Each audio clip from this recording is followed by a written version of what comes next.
Pertemuan antara Presiden Joko Widodo dengan Ketua Umum Partai Nasdem Surya Paloh di Istana Minggu kemarin masih menjadi perbincangan hangat. Muncul berbagai anggapan apakah akan ada koalisi. Presiden Jokowi bilang pertemuan ini menjadi awal yang baik untuk menyatukan semua pihak. Meski begitu, Jokowi menolak jika dirinya menjadi jembatan kepentingan politik antar parpol. Hal ini merujuk pada koalisi perubahan yang dinakodai Nasdem dan koalisi parpol pengusung Prabowo Subianto. Pertemuan politik biasa. Itu Bapak yang mengundang atau Pak Surya Paloh yang mengajukan? Saya kira dua-duanya tidak perlu lah siapa yang mengundang siapa yang nggak perlu. Yang paling penting memang ada pertemuan dan itu akan sangat bermanfaat bagi perpolitikan kita, bagi negara, saya kira. Yang paling penting itu. PDIP yang siap untuk jadi ya, ditanyakan aja kepada beliau-beliau yang ada di PDI Perjuangan. Pak, ajakan kalau Bapak harapan ke Pak Surya Paloh kepada Nasdem apa sih Pak? Ini baru awal-awal. Tapi itu sebetulnya saya itu hanya menjadi jembatan. Yang paling penting kan nanti partai-partai lah. Sementara calon presiden yang diusung Partai Nasdem yaitu Anies Baswedan merespon jika pertemuan Surya Paloh dengan Jokowi tidak merubah sikap Partai Nasdem dan tetap konsisten dalam koalisi perubahan serta tidak ada pergeseran apapun. Anies menegaskan pertemuan Jokowi Paloh adalah hal yang biasa-biasa saja. Baik-baik saja dan saya tidak melihat ada perubahan sikap. Sikap tetap konsisten berada di dalam koalisi perubahan atau tidak. Saya memandang tidak ada perbedaan.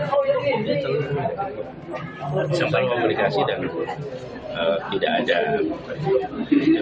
ada pergeseran posisi sama sekali nggak ada. Wakil Ketua Umum Partai Gerindra Habibur Rahman menegaskan bahwa langkah Presiden Joko Widodo untuk berkomunikasi sebagai cara positif mendinginkan suasana. Presiden dinilai menjembatani hubungan dan komunikasi para ketua umum partai politik atau kubu-kubu yang saat ini terpisah karena momentum pemilihan presiden ini. Tepat sekali kalau Pak Jokowi bisa menjadi penghubung atau penengah terkait situasi politik terakhir. Ya.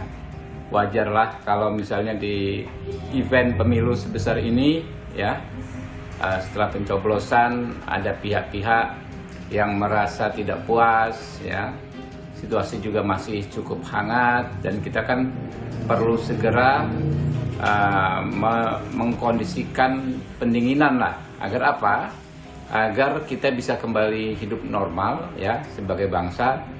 Pemerintahnya bisa kembali bekerja melayani rakyat.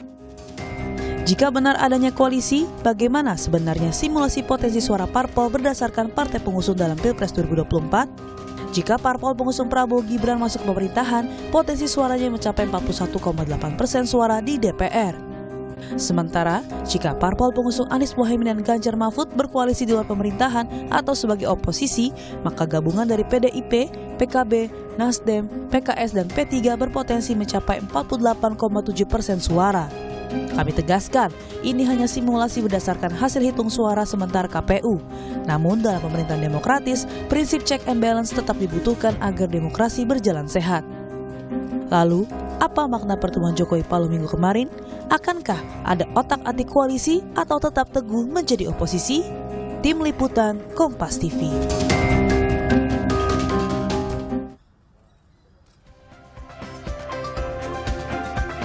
Saudara, pertemuan antara Ketua Umum Partai Nasdem Surya Paloh dengan Presiden Joko Widodo di Istana pada hari Minggu malam kemarin disinyalir akankah menjadi langkah Partai Nasdem untuk berkoalisi. Jokowi juga mengklaim berperan sebagai jembatan semua partai politik. Diduga akan ada pertemuan-pertemuan lainnya dengan Ketua Umum Partai Politik. Apakah ini menjadi salah satu cara untuk mengamankan Prabowo Gibran di parlemen nantinya?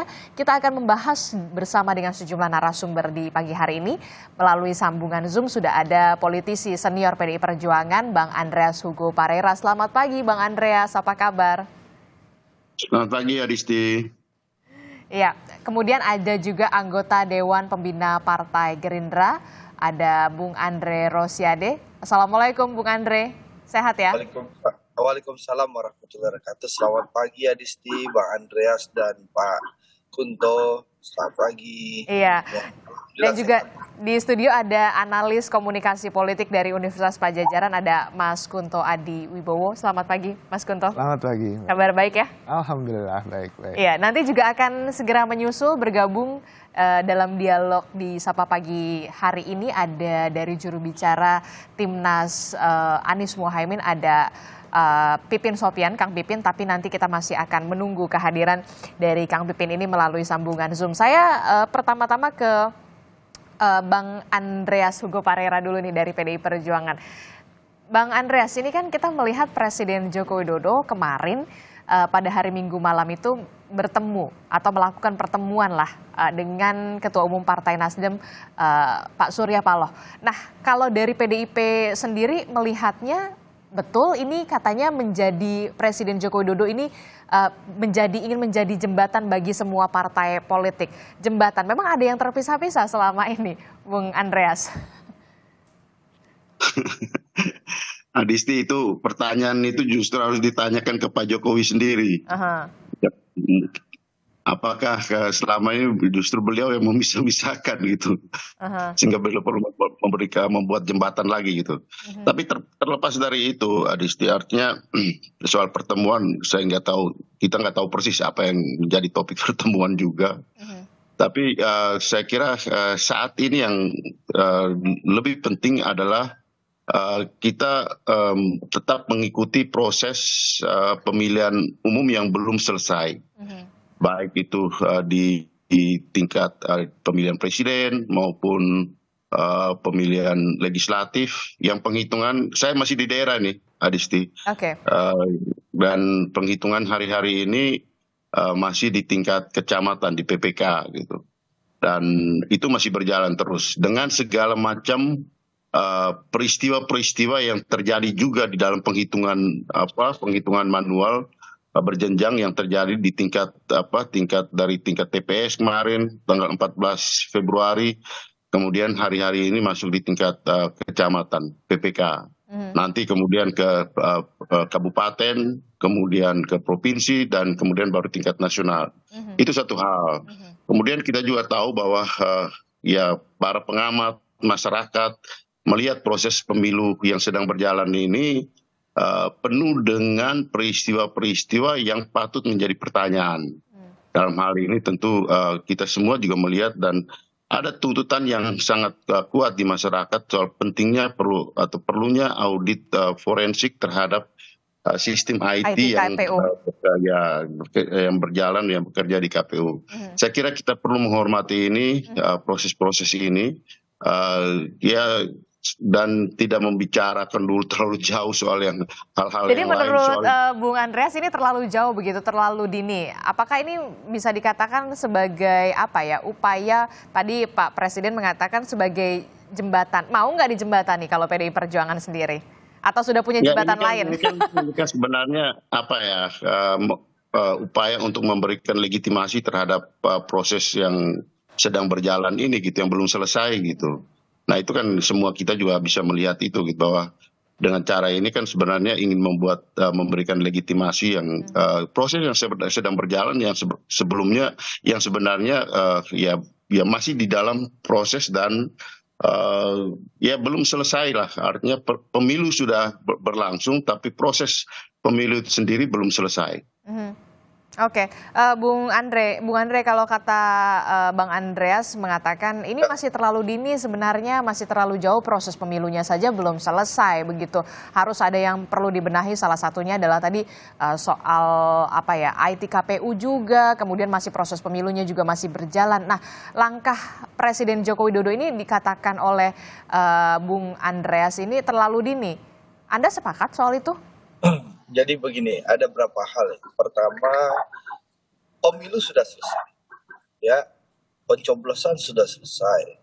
Memang yang belum selesai itu adalah rekapitulasi, hitung berjenjang yang sedang kita lakukan, yang disampaikan oleh Bang Andreas tadi di tingkat kecamatan, nanti naik ke kota, kabupaten, provinsi, dan akhirnya di tingkat nasional. Ini yang sedang kita lakukan dan kita awasi secara bersama-sama.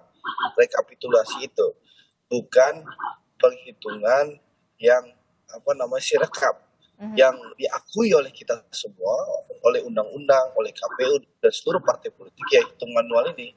Makanya senior saya Bang Andres lagi jaga gawang di NTT sana untuk memastikan suara beliau aman itu. Nah, sehingga beliau masih di lapangan. Nah, jadi memang itu lagi berjalan. Tapi tentu sambil itu berjalan, saya rasa tidak ada salahnya pertemuan-pertemuan antar tokoh, presiden dengan tokoh lain dengan tokoh lain. Untuk apa? Untuk mendinginkan suasana.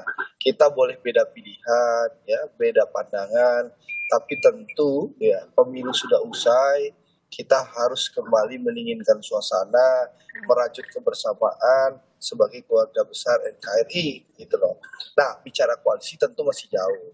Karena memang sekali lagi seluruh partai politik tidak akan ada bicara koalisi sebelum ada penetapan dari KPU, baik penetapan calon presiden yang terpilih maupun penetapan hasil pemilu legislatif. Ini yang harus yang dipahami. Jadi ini dua hal yang berbeda. Kalau koalisi saya rasa tidak akan ada pembicaraan sampai ada penetapan KPU.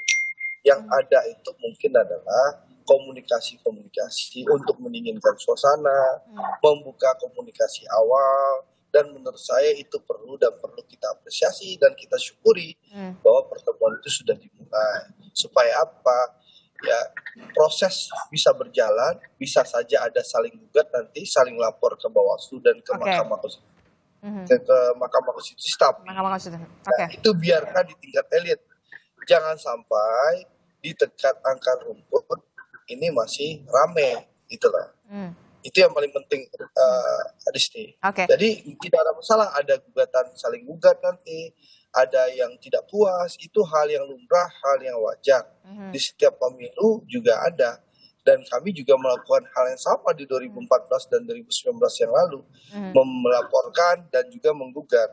Yang penting, ya silahkan menggugat boleh, tapi jangan sampai situasi akar rumput, situasi rakyat masih panas.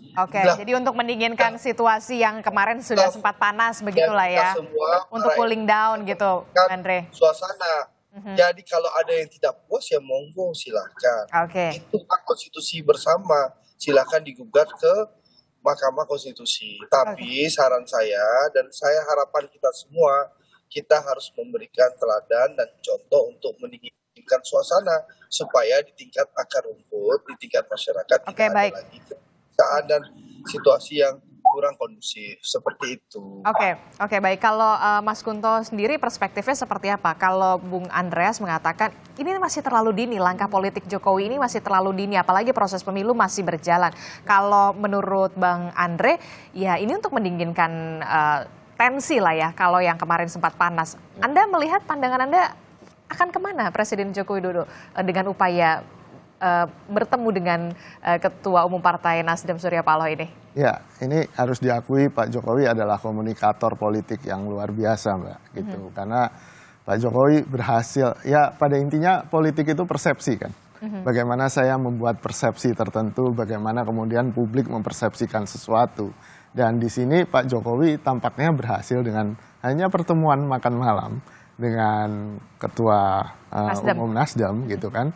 Kita sudah berspekulasi nih tentang banyak hal kan gitu. Mulai dari koalisi. Betul. Dan bisa jadi semuanya benar. Tapi bisa jadi ini hanya smoke screen lah istilahnya. Hanya semacam ya pembentukan persepsi tertentu gitu. Tujuannya? Ya ada beragam. Satu kata Bang Andre kan mungkin cooling down bahwa ada dua tokoh yang sudah bertemu dari kubu yang berbeda mungkin, atau mungkin Pak Presiden bilang menjembatani, itu kan semacam cooling down. Atau kemudian bisa jadi soal koalisi atau akomodasi seperti yang ditulis oleh Kompas hari ini gitu.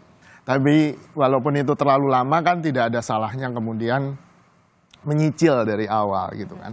Lalu juga bisa jadi soal kemarin kan kalau tidak salah Pak Ganjar Pranowo membuat pernyataan tertulis kan tentang bahwa kemungkinan PDIP akan mendorong hak angket, tolong saya dikoreksi kalau saya salah gitu kan.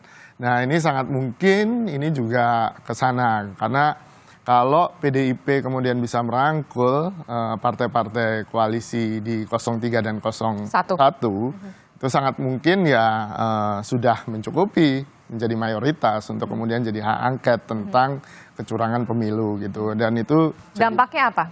Ya tentu saja akan ada dinamika politik yang sangat tinggi dan tensi politik yang tinggi, apalagi ini kan di masa-masa injury time ya Mbak ya, gitu. Apalagi sekarang penghitungan dan rekapitulasi belum selesai. Jadi sangat mungkin ini akan ada dua fokus bagi politisi yang ada di Senayan gitu kan, satu ngawasin suaranya di dapil, satunya harus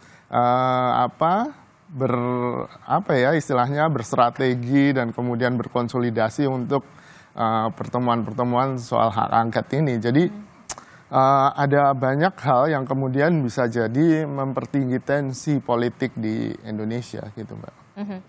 Nah itu yang kemudian masih menjadi pertanyaan kita semua sebenarnya. Betul. Nah kalau soal tadi kan Pak Presiden sudah menyampaikan kemarin menjembatani semua partai politik. Nah ini permasalahannya kemudian jembatan, memang ada yang misah-misah atau ada yang buat jembatan baru sebenarnya kalau Mas Kunto melihatnya? Saya melihatnya kan begini, bahwa sangat mungkin kalau memang dari hasil rekapitulasi, saya harus hati-hati nih ngomongnya karena ada 01 dan 03 gitu. Dari perhitungan rekapitulasi itu ternyata benar pemenangnya adalah 02, itu sangat mungkin akan menggunakan cara berpolitik Pak Jokowi juga gitu, merangkul semua gitu kan. Akan ada koalisi yang gemuk. Nah ini kan kalau dari hitung-hitungan politik kan jadi begini ya Mbak ya, siapa yang masuk duluan ke koalisi, siapa yang datang belakangan ke koalisi ini nanti akan menentukan istilahnya ya konsensi atau bentuk-bentuk insentif yang diterima oleh partai politik gitu. Jadi kan kalau sekarang wah Nasdem udah ketemu nih gitu kan, pasti partai-partai yang lain mungkin juga akan berhitung, berpikir, dan kemudian mengkalkulasi ke peluang-peluang politiknya ke depan untuk membentuk koalisi besar. Namun tentu saja ini hanya spekulasi kan Mbak, gitu. Sepenuhnya hanya Pak Jokowi yang tahu kenapa harus.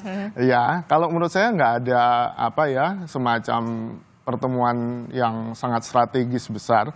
Karena kalau strategis besar pasti nggak akan disiarkan, ya nggak akan dibuka ke publik gitu kan, sifatnya tertutup. Tapi ini kan jadi dibuka makan malam gitu kan, ya menurut saya ini semacam tadi pembentukan persepsi publik, tapi silahkan publik mempersepsinya macam-macam gitu, dan itu mungkin akan satu bisa jadi cooling down tadi karena ada banyak hal yang harus diperbincangkan publik, tidak hanya soal rekapitulasi. Oke, sudah bergabung juga bersama kita ada juru bicara dari Partai Keadilan Sejahtera yang juga merupakan juru bicara dari Timnas Amin, betul? Kang Pipin, assalamualaikum Kang Pipin, kita ketemu lagi. Waalaikumsalam, Mbak Adisti, siap hadir. Ya, Kang Pipin, ini jadi sudah ada penjelasan dari rekan koalisi Anda dari Partai Nasdem. Jadi sebenarnya bahas apa bersama dengan Presiden Joko Widodo? Sudah ada penjelasan itu? Ya itu masih mungkin silaturahim biasa dan menurut kami sah-sah saja. Dan itu haknya setiap partai politik untuk berkomunikasi dengan siapapun. Tapi bagi kami komunikasi silahkan, tetapi tidak boleh kompromi terhadap praktek-praktek kecurangan, pelanggaran yang dilakukan ketika pemilu. Itu poin utamanya. Jadi bagi kami monggo siapapun boleh silaturahim, boleh untuk berkomunikasi sekalipun dengan presiden, tetapi tidak boleh ada kompromi terhadap praktek-praktek kecurangan dan pelanggaran di saat pemilu kemarin. Dan kami sangat berharap bahwa komunikasi itu dijalin untuk mempertegas sikap. Yang kami pahami saat ini adalah bahwa memang sudah ada kesepakatan antara PKS, Nasdem, PKB bersama dengan Amin untuk bersama-sama konsisten di garis perubahan ini. Jadi itu sebetulnya, dan kita sangat sampai saat ini menanti bagaimana keputusan dari KPU. Belum ada keputusan resmi kecuali memang keputusan Mas Bowo ya dan teman-teman yang lain dari lembaga survei terkait dengan berapa hasil quick count. Hasil quick count tidak menjadi hasil yang resmi bagi kita, tetapi kita akan menunggu. Dan saat ini semua pihak, terutama saksi-saksi kami saat ini masih berjibaku siang malam menginput data, menjaga, memastikan tidak ada garong yang mengambil hak rakyat ketika proses penghitungan. Jadi sebetulnya ini masih masa-masa rentan bagi kita semua, bahwa ketika suara rakyat sudah diputuskan, sudah ditentukan 14 Februari kemarin, mereka sudah mencoblos, tetapi banyak saat ini upaya untuk jual beli suara, upaya untuk menaikkan, menggelembungkan suara dan sebagainya. Jadi sekali lagi kami berharap bahwa silaturahim monggo, tapi tidak boleh kompromi terhadap proses ketika ada kecurangan, ada pelanggaran yang dilakukan oleh siapapun, Oke, Kang Pipin. termasuk oleh pimpinan negara ketika menggunakan politisasi bansos sebagai bagian dari strategi kampanye, kemudian politisasi aparatur sipil negara, para penegak hukum untuk mengintimidasi dan sebagainya. Dan juga terakhir adalah yang kami harus sampaikan, ini mungkin diakui oleh banyak kalangan, money politik yang terstruktur, sistematis dan masif terjadi pada hari H. Saya kira itu harus diungkap dan menjadi PR kita. Jadi jangan sampai pertemuan-pertemuan elit itu menihilkan, menegasikan kecurangan dan pelanggaran yang terjadi secara terstruktur, sistematis dan masif. Jadi Anda ingin menegaskan bahwa koalisi Anies Muhaimin ini sampai saat ini masih solid. Tapi sudah ada penjelasan resmikah dari Partai Nasdem, pertanyaan saya, kepada PKB dan juga PKS sebagai rekan koalisi? Ya, kemarin sebetulnya sudah ada pertemuan antara sekjen partai, ketiga partai, kemudian membahas bagaimana tentang, lebih banyak bahasannya adalah terkait dengan hasil suara, rekapitulasi, dan pengumpulan data-data kecurangan dan pelanggaran yang terjadi sebelum pemilu, saat pemilu, dan pasca pemilu. Jadi fokusnya memang ke sana. Oke, berarti belum ada penjelasan soal pertemuan Pak Surya Paloh dengan Presiden Joko Widodo dong dari Partai Nasdem sendiri? Ya, selama ini yang jelaskan lebih banyak tadi silaturahim biasa, kemudian makan malam, dan mungkin itu sebagai simbolik untuk silaturahim, tetapi kita tidak tahu hasil seperti apa yang dilakukan kedua belah pihak.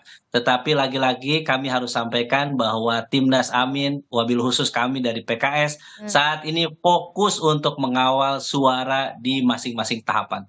Oke, baik. Itu tadi penjelasan dari Kang Pipin lah ya, kalau mengatakan saat ini masih fokus soal tahapan proses pemilu begitu ya. Nah, Bung Andreas, ini kan tadi Mas Kunto menyatakan bahwa memang betul, saya baru saja melihat di artikel-artikel online begitu ya. Calon presiden Anda, calon presiden nomor 3, Ganjar, mendorong DPR menggunakan hak angket dugaan kecurangan Pilpres 2024. Seurgensi itukah? Ya, apakah kita tidak melihat bahwa pemilu yang demokratis sebagaimana yang kita impikan itu urgen? Saya kira itu pertanyaan yang bermakna untuk proses yang sedang berjalan ini gitu. Dan saya kira ya seperti apa yang disampaikan oleh Mas Ganjar, saya melihat bahwa kalau kita bicara di lembaga-lembaga yang sekarang praktis seperti MK, apakah kembali ke MK yang kita tahu bahwa proses yang sebelumnya terjadi begitu banyak proses manipulasi dan yang kemudian menghasilkan yang seperti sekarang kita lihat, apakah itu harus kembali ke sana sehingga saya kira apa yang disampaikan oleh Mas Ganjar adalah ya kita kembalikan ke rakyat gitu, dan salah satu poin rakyat itu ada di DPR gitu, yaitu ya hak angket misalnya.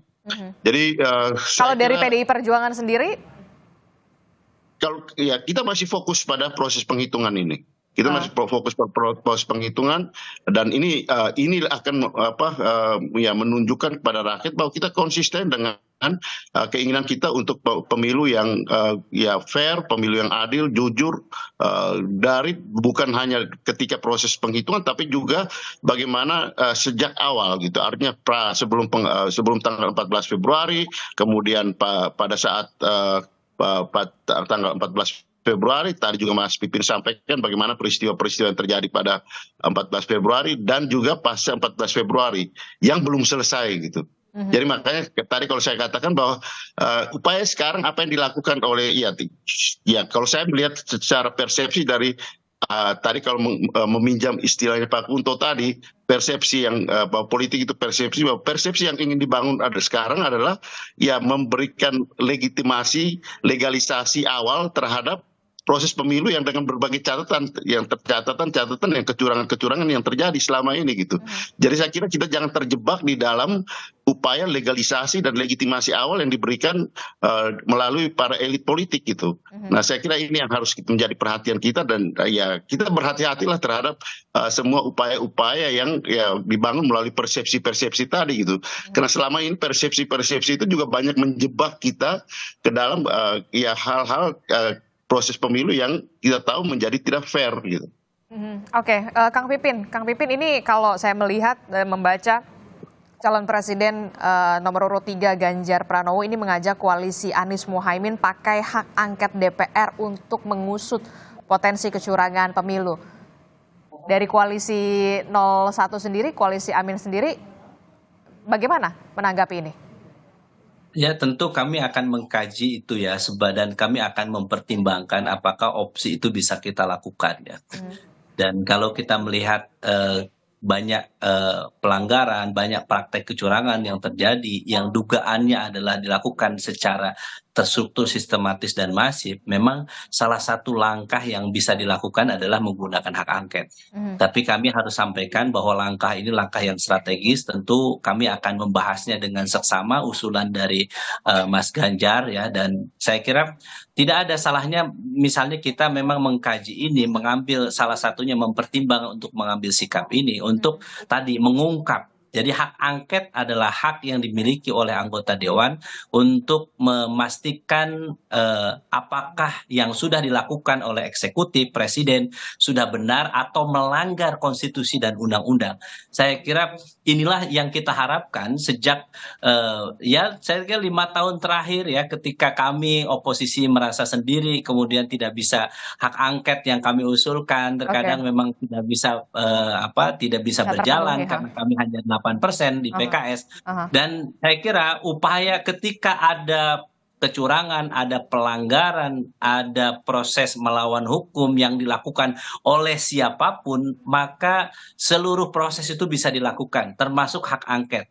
Dan sekali lagi kami tentu akan mempertimbangkan ini, mengkaji dengan seksama usulan ini, dan ini menurut kami adalah cara konstitusional, cara bagaimana Undang-Undang MD3 memberikan keluasan kepada anggota dewan untuk melihat ini tidak hanya melihat sebagai pelanggaran di pemilu, tahapan-tahapan pemilu, tetapi ruang untuk bisa menggunakan. Kenapa? Karena tadi ada cawe-cawe yang di luar batas, ada offset yang dilakukan oleh lembaga eksekutif yang dipimpin oleh presiden. Di situ saya kira DPR memiliki hak untuk menggunakan haknya tersebut.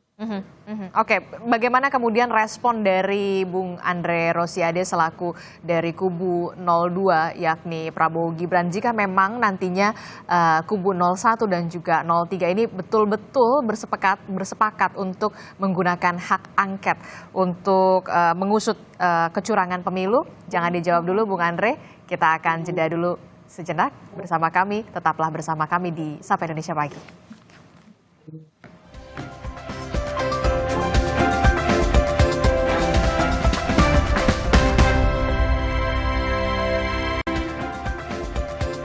Terima kasih Anda masih bersama kami di Sapa Indonesia Pagi. Saudara, kita masih membahas soal politik ala jembatan Presiden Joko Widodo. Apakah ini merupakan upaya untuk mengamankan pemerintahan Prabowo Gibran? Ataukah kemudian ada upaya-upaya lain dan maksud lain gitu ya. Kita masih membahasnya bersama dengan ada dari PDI Perjuangan Bung Andreas Hugo Parera, dari Partai Gerindra ada Bung Andre Rosiade, dari PKS ada Kang Pipin, dan juga ada dari Mas Kunto ya dari Universitas Padjadjaran. Nah Bung Andre gimana nih kalau betul-betul akan terrealisasi hak angket ini dari koalisi 01 dan juga 03? Merasa khawatir nggak? Terancam nggak nih? Jadi begini Adis.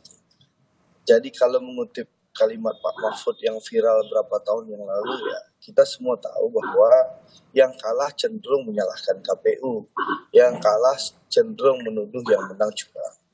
Itu sudah hal yang lumrah. Tapi kan masyarakat kan punya nurani, bisa melihat bahwa pemilu hari ini, pemilu saat ini berjalan dengan baik, ya. Masyarakat datang ke TPS dengan riang dan gembira, tidak ada gangguan satupun, ya. Tidak ada intimidasi satupun. Ya, proses pemilu ini berjalan dengan baik dan lancar. Dan diapresiasi yang ada di luar negeri melihat proses ini berjalan sangat baik. Karena kan bukan hanya saksi-saksi dari partai politik, saksi-saksi dari masing-masing kandidat, tapi seluruh rakyat juga mengawasi, termasuk juga perwakilan-perwakilan dari berbagai lembaga asing dan juga masyarakat negara-negara lain gitu loh. Dan melihat proses pemilu kita ini berjalan dengan sangat baik. Nah, kalau ada ketidakpuasan ya hal yang wajar dari yang kalah ya. Tentu mereka akan menggunakan hak-hak konstitusi mereka, mulai menggugat, melaporkan ke Bawaslu atau menggugat ke MK, atau ada wacana hak angket itu. Ya, itu hal-hal yang wajar. Tapi masyarakat kan tahu bahwa opini, narasi, TSM yang disebut tadi kan itu narasi-narasi penyesatan. Karena masyarakat mengetahui bahwa pemilu ini berjalan dengan baik dan normal. Bahkan sekarang kalau kita lihat, kita rasakan dan kita ke lapangan langsung, itu perhitungan manual di kecamatan pun berjalan dengan sangat baik. Dan situasi sangat kondusif. Kalau ada yang dibilang oleh Pipin tadi ada proses penggelembungan. Tapi kan proses penghitungan sekarang lagi dihentikan dulu sementara karena Sirekapnya masih bermasalah, Bung Andre. Sirekap itu kan kesalahannya ada di KPU, IT-nya KPU. Silakan Komisi 2 nanti memanggil KPU dan menyelidiki. Saya rasa tidak ada masalah. Nah, yang jelas kan perhitungan manual sedang berjalan. Kita awasi sama-sama. Nah, kalau ada isu penggelembungan itu, saya cenderung melihat, saya ini bukan juru bicara doang ya. Saya ini ketua Partai Gerindra Sumatera Barat, ketua tim kampanye daerah. Saya orang lapangan, saya melihat kondisi bahwa yang disampaikan Pipin ada proses penggelembungan itu permainan antar caleg. Yang saya lihat, saya analisis. Bung Andre? Bukan ada, tidak ada urusan soal pilpres, Adisti. Jadi ini soal pencalekan, permainan antar caleg, kompetisi antar caleg gitu loh. Yang merasa mungkin suaranya kurang, mulai lobby kanan kiri, kasak kusuk kanan kiri. Tapi kalau pilpres semua normal dan baik-baik saja gitu loh. Apalagi apalagi kita tahu jarak suara begitu besar. Yang nomor 02 57%, yang 01 mohon maaf hanya 24%, yang 03 mohon maaf hanya 17%. Jadi kita hormatilah hak rakyat menentukan pilihan. Jangan sampai orang yang kalah, yang minoritas memaksakan kehendak dengan melakukan narasi-narasi yang sesat, TSM, tapi nggak ada buktinya gitu loh. Karena saya kan pengalaman juga berkoalisi dengan teman-teman Pipin ini. Cara TSM, tapi setelah diminta buktinya, datanya, ternyata. Ya kan Anda juga waktu itu juga. Dua kali kita tidak bisa membuktikan di Mahkamah Konstitusi. Jadi menurut saya, tapi itu hak yang kita hormati, monggo silahkan. Tapi yang perlu saya garis bawahi, pemilu ini berjalan dengan baik, rakyat sangat bahagia, rakyat sudah menentukan pilihan, jangan sampai ya suaranya kecil memaksakan kehendak dan mohon maaf, silakan untuk menggunakan hak konstitusi. Tapi saran saya jangan sampai masyarakat di bawah kita panas-panasin. Silakan hak-haknya dipergunakan, tapi kita jaga situasi masyarakat di bawah kondusif karena perhitungan manual pun di bawah sangat kondusif, sangat baik. Gitu. Yang ramai ini kan Sirekap ini Kang Pipin. yang bikin kita semua. Silakan Kang Pipin menanggapi respon dari Bung Andre, sesama dulu rekan koalisi 5 tahun yang lalu ini gimana nih? Ya. Mungkin Bang Andre pura-pura lupa atau bagaimana ya. 2019 itu kan Bang Andre termasuk kubunya dan saya itu bagian dari waktu itu bagaimana proses kecurangan yang juga disebutkan oleh Bang Andre sebagai TSM dan juga sampai yang marah-marah memprovokasi waktu 2019 juga langsung Pak Prabowo yang menyebutkan bahwa lembaga survei itu para pembohong dan juga yang marah-marah tentang politisasi bansos 2018 2019 juga Bang Andre sebetulnya. Jadi dan kemudian memobilisasi massa untuk melakukan perlawanan juga adalah kubunya Bung Andre. Jadi maksud saya adalah terkadang orang yang saat ini terkadang lupa bagaimana dulu proses di 2019. Makanya saya sangat sedih sekali ya melihat fenomena di antara kita ini tutup mata terhadap proses kecurangan. Kami sangat memahami dalam pertarungan kompetisi. Saya sebutkan ini bukan perang, tapi kompetisi. Ada yang kalah dan yang menang itu biasa saja. Tetapi yang menjadi persoalan adalah ketika orang yang menang terus menggunakan segala cara, menghalalkan segala cara, menyabet semua peraturan, mengambil keuntungan dengan menggunakan fasilitas negara, program negara berupa bansos yang nilainya sampai ratusan triliun dan kemudian memobilisasi aparatur negara untuk mengintimidasi, untuk mengarahkan pilihan. Kita tidak menghendaki ketika ada yang menang dengan cara curang kemudian menutup mata dengan seluruh proses yang saat ini dilakukan seakan-akan kami menyampaikan bahwa ini narasi-narasi sesat dan sebagainya. How come? Bagaimana kita cara bernegara seperti ini gitu? Dan ketika memang ada cara-cara hak angket, cara-cara konstitusional untuk melakukan penyidikan di DPR RI, apakah ini bisa dilakukan atau tidak, kita gunakan itu cara-cara konstitusional. Dan kita ingin, bagaimana kita merasa bahwa ini pemilu oke-oke saja, baik-baik saja. Kemudian tiba-tiba harus dihentikan proses penghitungan, berarti ada sesuatu yang salah, yang saat ini kita saksikan bersama. Jadi, di antara kita sudah merasa unggul, padahal KPU belum mengumumkan, kemudian kita merasa bahwa sudah menjadi pemenang, terus kemudian kita berpikir sudah bagi-bagi kekuasaan dan sebagainya, padahal KPU belum mengumumkan. Saya ingin mengatakan, ayo kita bareng-bareng semua melihat ya proses-proses yang terjadi pelanggaran, kecurangan seluruh rakyat Indonesia. Ayo kita merefleksikan apakah sudah benar atau tidak yang sudah kita jalankan saat ini. Ketika siapapun yang menang, saya katakan siapapun yang menang, kalau menangnya bermartabat, tidak menghalalkan segala cara, kita akan terima legowo. Tetapi kalau kemenangan yang didapatkan hasilnya para pemilihnya banyak, tetapi di situ menggunakan fasilitas negara, program bansos, di situ juga menggunakan aparat untuk mengerahkan pilihan, dan di situ juga money politik di mana-mana. Dan kemudian saat ini KPU juga tidak bisa melakukan apa, banyak kesalahan dan kekurangan di mana-mana. Apakah kita akan berdiam diri? Baik Kang Pipin. Saya kira inilah menjadi konsentrasi kita. Respon Boleh saya jawab itu, Adisti? Silakan singkat saja Bung Andre, karena waktu kita. Jadi gini, kami tidak pernah melarang hak konstitusi Pipin dan kawan-kawan untuk menggugat. Itu silakan. Jadi kita tidak ada melarang. Yang kita himbau adalah jangan kita ngompor-ngomporin rakyat. Nah, Pak Prabowo, sebentar, gantian dong. Anda bicara. Kita mengkompori masyarakat. Ya. Siapa yang mengompori masyarakat, Bung Andre? Sebentar Pak Andreas, itu yang harapan kita. Silakan menggunakan hak konstitusi untuk melaporkan. Kalau yang tidak puas, silakan lapor ke Bawaslu. Kalau yang ingin sudah ada jalurnya masing-masing ya. Mbak Adisti. Sebentar. Saya, abang bicara tadi saya nggak cegat. Ini gantian dong kita bicara. Mari kita belajar berdemokrasi, gitu loh. Nah, menurut saya silakan itu dilakukan, ya. Buktikan. Tapi saya ingin menjelaskan ke Pipin ya. Di 2019 Pak Prabowo dari awal sudah melarang pendukungnya untuk turun ke lapangan. Tapi memang ada pihak di kelompok pendukung Pak Prabowo yang ingin mengumumkan turun ke lapangan.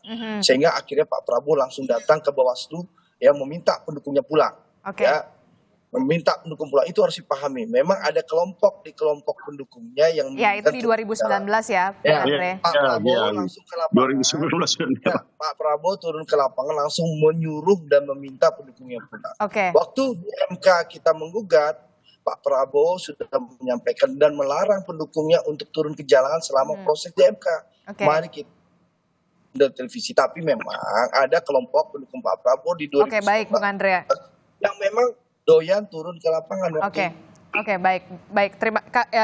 Kita tangkap Bung Andreas. Untuk tidak turun ke lapangan, kita gunakan hak-hak konstitusi kita sesuai dengan aturannya. Sehingga pemilu bisa berjalan dengan baik, tapi proses gugatan juga bisa berjalan dengan baik. Bung Andreas Hugo, ada respon Anda soal ini? Saya kira kita tidak mengompori apa yang proses yang berjalan ini. Cuma ya tadi seperti apa yang dikatakan oleh Bung Pipin juga, bahwa ada hal-hal yang dalam catatan peristiwa-peristiwa baik dari sebelum, ketika hari H dan pasca pemilu yang sedang berlangsung dalam proses penghitungan sekarang ini, yang harus menjadi perhatian kita gitu. Nah, salah satu contoh konkret apa yang disampaikan oleh Presiden sendiri, bahwa beliau akan cawe-cawe dan kemudian juga tidak harus netral di dalam proses pemilu, dan itu yang dia buktikan sendiri dengan melakukan itu di dalam pelaksanaannya gitu. Jadi saya kira proses ini penting untuk menjadi catatan di dalam pelaksanaan pemilu. Nanti kita lihat melalui jalan konstitusi gitu. Itu bisa salah satunya seperti apa yang diusulkan oleh Mas Ganjar, bahwa proses melalui hak inisiatif, hak angket itu bisa dilakukan gitu. Jadi yang penting adalah kita tidak terlalu pagi memberikan legitimasi, legalisasi terhadap proses yang sedang berjalan ini gitu. Dengan membentuk opini-opini bahwa ada koalisi dan oposisi, karena ketika bicara tentang koalisi dan oposisi adalah pada saat yang sama kita memberikan legalisasi dan legitimasi terhadap proses yang berjalan gitu. Oke. Kalau dari PDI Perjuangan sendiri kan kita melihat ya, di dalam pemerintahan dan di luar pemerintahan itu sama-sama terhormat ya. Kalau dari sikap politik PDI Perjuangan sendiri, kalau saya melihat tak masalah begitu kalau jika nantinya menjadi bagian dari mengawasi pemerintahan, atau seperti apa? Kita tidak bicara dulu soal itu, Mbak Adisti. Karena ketika kita bicara itu adalah kita memberikan legitimasi, legalisasi terlalu dini terhadap proses yang sedang berjalan dengan berbagai catatan tadi gitu. Kita selesaikan dulu itu. Gitu. Oke, baik. Mas Kunto, Anda membacanya seperti apa ini soal perbincangan dari ketiga Bung Andre, Bung Andreas, kemudian Kang Pipin? Apakah kemudian politik jembatan ala Jokowi ini bisa mampu untuk menggerus oposisi, ataukah memang masih terlalu dini sebenarnya?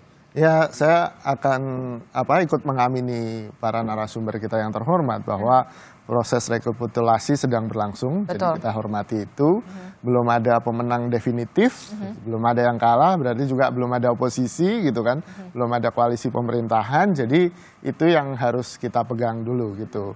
Tapi kalau untuk mengomentari Pak Jokowi dan pertemuannya dengan Pak Surya Paloh gitu kan, kita kan juga bisa kembali, bahkan Pak Jokowi dan Pak Surya Paloh ketemu terus tiba-tiba wakil presidennya Pak Anies jadi Caimin kan gitu kan. Jadi ada sejarah itu yang kita juga harus pertimbangkan, dan menurut saya kita tunggu saja, pasti dalam waktu dekat akan ada pertemuan-pertemuan ketum partai gitu kan. Nah, nanti kita dengan presiden? Tidak, mereka saling bertemu. Misalnya apakah nanti Bu Megawati akan ketemu Pak Surya Paloh, nah itu kita tunggu tuh.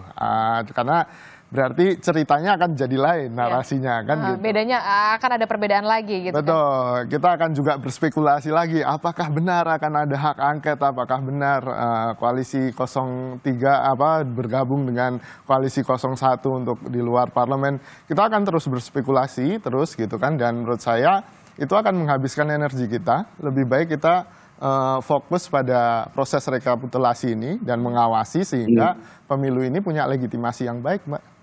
Itu menurut saya. Terakhir, apakah nantinya Presiden Joko Widodo setelah dari Partai Nasdem yang sudah dipanggil nih, Pak Surya Paloh, apakah mungkin nanti tiba-tiba dari PKB dipanggil? Anda melihat ada pola-pola semacam ini karena kan Pak Jokowi sudah mengatakan saya ingin menjadi jembatan. Ya, itu keinginan Pak Jokowi tentu saja. Yang namanya keinginan kan harus bertepuk dengan tangan yang lain gitu. Kalau enggak kan jadi bertepuk sebelah tangan.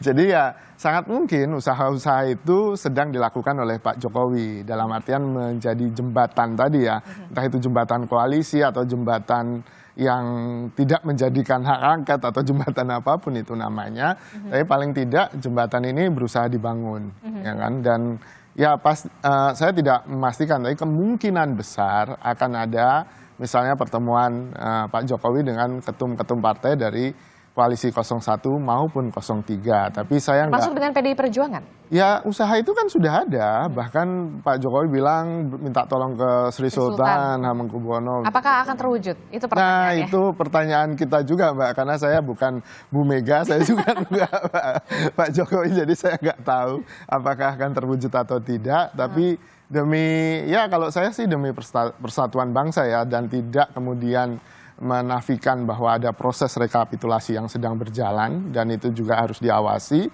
Pertemuan-pertemuan elit ini bagus asal kemudian tidak jadi menafikan kepentingan masyarakat yang lebih banyak. Niatnya baik gitu ya untuk sebagai jembatan, tapi apakah ada jembatan lain? Itu yang kemudian jadi pertanyaannya dong. Betul. Ya sangat mungkin gitu kan, makanya tadi sangat mungkin ketua-ketua partai yang lain pun juga akan bertemu gitu. Tapi mereka pasti sekarang sedang fokus pada rekapitulasi. Seperti tadi kata Bang Andre bilang kan, perpindahan suara itu sangat mungkin dari satu caleg ke caleg lain. Jadi ini harus ngawasin, makanya bapak-bapak ini sedang ada di dapil masing-masing untuk mengawasi rekapitulasi gitu kan. Dan terutama caleg ya, terutama pilihan legislatif gitu. Dan menurut saya ini fokus mereka hari ini, fokus politisi yang sedang berjuang ke Senayan gitu kan. Kalau ini kemudian diganggu dengan yang lain tentu saja akan akhirnya problemnya akan muncul banyak Mbak. Satu, legitimasi politik tentang pemilu juga akan bermasalah gitu kan. Tadi kita tidak berharap apa yang terjadi di 2019 terjadi lagi di 2024 yang memakan korban jiwa, itu sangat-sangat kalau bisa tidak terjadi lah Mbak. Gitu. Kita masih akan tunggu dan juga hormati dari proses pemilu ini yang masih berjalan pastinya ya. Tapi juga kita masih akan melihat apakah nanti akan ada pertemuan-pertemuan selanjutnya, ataukah pertemuan 01 dengan 03, atau bisa saja Presiden Joko Widodo nantinya akan bertemu lagi dengan ketua umum partai politik lainnya. Kita nggak akan pernah tahu. Nanti kita akan bahas lagi pastinya ya di perbincangan selanjutnya. Terima kasih Mas Kunto dari Universitas Padjadjaran, dan juga ada dari kubu Anies Muhaimin yang merupakan dari PKS juga ada Kang Pipin. Terima kasih Kang Pipin. Kemudian juga dari Partai Gerindra juga Bang Andre Rosiade. Terima kasih. Dan juga dari PDI Perjuangan Bung Andreas Hugo Parera. Terima kasih sudah bergabung bersama kami. Bapak-bapak semua sehat-sehat selalu, lancar semuanya pokoknya ya. Amin. Terima kasih. Assalamualaikum. Waalaikumsalam.